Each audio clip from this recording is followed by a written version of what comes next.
Welcome to Master English Speaking. In this episode, you'll learn every essential English phrase for checking into a hotel, from talking to the front desk to asking for things like a hairdryer.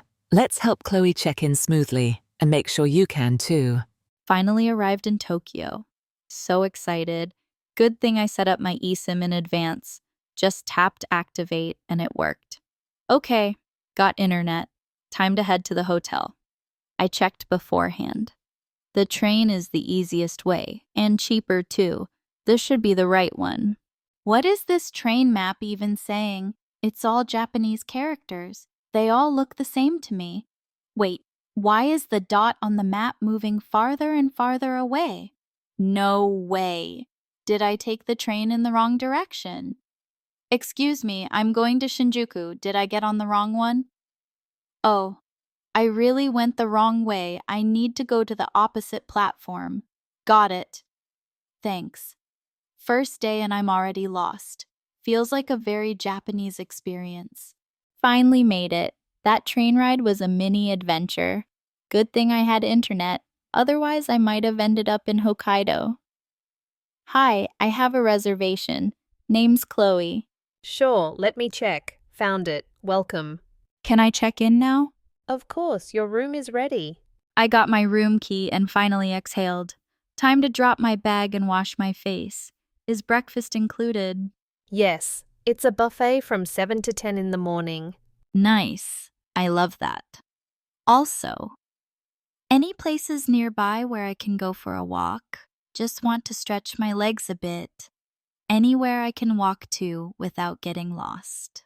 Turn left at the next corner. There's a small park. Quiet and close. Perfect. I love places that don't need Google Maps. Anything else you'd recommend? Not the super touristy stuff. The more local, the better. Do you like cats? There's a cat cafe just around the corner. It's pretty popular. No way. I'm definitely going. I just wanted to rest. But after chatting a bit, I basically had a whole plan. Sometimes talking to people really beats searching online. All right, I'll drop off my things and head out in a bit. Today's a soft launch, taking it slow. The moment I tapped the key card, I actually felt a little emotional. Plane, train, getting lost, asking for directions, talking to strangers. Finally, I can breathe. I opened the door and just smiled. So clean. There's a little sofa by the window. This light is exactly what I love. Wi-Fi password? What's this? Oh, it's printed on a tiny card under the TV. Almost missed it. I thought I'd have to call the front desk. Air conditioning. I know how to handle that. No problem. But this toilet is on another level. I just walked near it and the lid opened by itself. Okay. Hi, hello, am I seriously greeting a toilet right now? I pressed a button. Whoa, what's that sound? Ah, it's one of those fake flushing sounds. That's weirdly thoughtful. Hairdryer not here. Did they put it in a drawer? Nope. All right, I'll ask the front desk later. And the bed. This bed looks too comfortable. If I lie down now, I'll probably wake up tomorrow morning. Okay, just 5 minutes. I'm not gonna fall asleep. Probably. I really searched everywhere. No hairdryer in the room. Okay, time to call the front desk. Hi, sorry to bother you. Do you have a hairdryer? Yes, some rooms don't have one by default. I'll bring one up right away. Wow, thank you so much. That was fast. I barely hung up and someone's already knocking on the door. Hello, here's the hairdryer. Did you just teleport here? I happen to be near the elevator. Lucky timing. That was insanely fast, thanks. Just call me if you need anything else. As the door closed, I seriously started wondering if this hotel was magic. Or maybe the staff here are actually ninjas. I was really hungry. The convenience store rice balls smelled amazing. but I wanted to try a real bowl of Japanese ramen. There was a small shop at the corner of the alley. It didn't look fancy, but it gave off that vibe, like the food was secretly amazing. I took a deep breath and walked in. Everything was in Japanese. The walls were covered with menus full of text. Only a few had pictures. I couldn't read a single word. So I stood in front of the vending machine and just stared at the buttons. This sheet has a photo. Looks like miso soup. And an egg. Should be safe, right? I pressed the button and hoped for the best.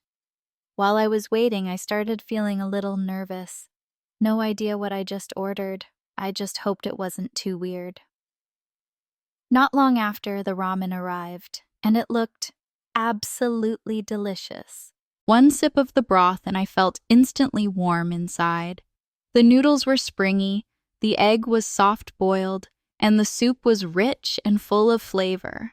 Then, they brought out a plate of steaming hot dumplings. What? Was this a set meal? Or did I press 2 buttons? Whatever, no complaints. Time to eat. 1 bite. Crispy outside, juicy inside. I had only one thought left in my mind. Accidental wins are the best. The next morning, I didn't even set an alarm. The sunlight from the window woke me up. I actually slept through the night. This bed is seriously amazing. I went downstairs for breakfast. At first, I thought it would be something simple. Maybe bread and milk. Nope. Not even close. A full Japanese breakfast. Grilled fish, white rice, miso soup, pickles, rolled omelet, and a small box of, what is this? Looks like beans, but sticky. I gave it a sniff. There it was, that familiar fermented smell. Ah, this must be the famous natto. I picked it up. But froze. Wait, how do you even eat this? One of the staff noticed me hesitating. She smiled and came over, then pointed at the soy sauce packet, then the wasabi, then made a stirring motion. Got it. I nodded and thanked her. And inside, I was thinking, wow, what a rookie move. She spotted me immediately. I followed her lead, poured in the soy sauce and wasabi, and started mixing. The more I stirred, the stickier it got, strings everywhere.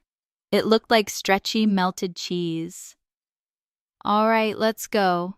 1 bite. The taste? Not bad. Not amazing. Just strange. It's not gross. Just kind of like eating a challenge. I finished the whole box. My mouth still felt a little sticky, but inside, I felt like I passed some kind of test. Natto, complete. After breakfast, I went back to my room to pack. It was just one night, but I had already made the room look like I'd stayed a whole week. Shoved everything into my bag, zipped it up, phone, wallet, power bank, all checked. Went downstairs to check out. One of the hotel staff was at the front desk. She waved and said good morning. She even remembered I borrowed a hairdryer yesterday, smiled and said, "Nice hair today." I smiled back and said thanks, and honestly, that got me a little. Sometimes, even the smallest interaction can make a place feel a little more familiar. As I stepped outside, the air was cool, the sunlight was soft, not too bright. I took a deep breath, pulled up the handle on my suitcase. All right, Chloe in Japan. Day 2. Let's go. From airports to ramen shops, from lost trains to warm hotel smiles, Chloe's first day in Japan had it all. And you? You just learned some real natural English along the way. If you enjoyed it, like, share, and don't forget to subscribe. More journeys are waiting. See you next time.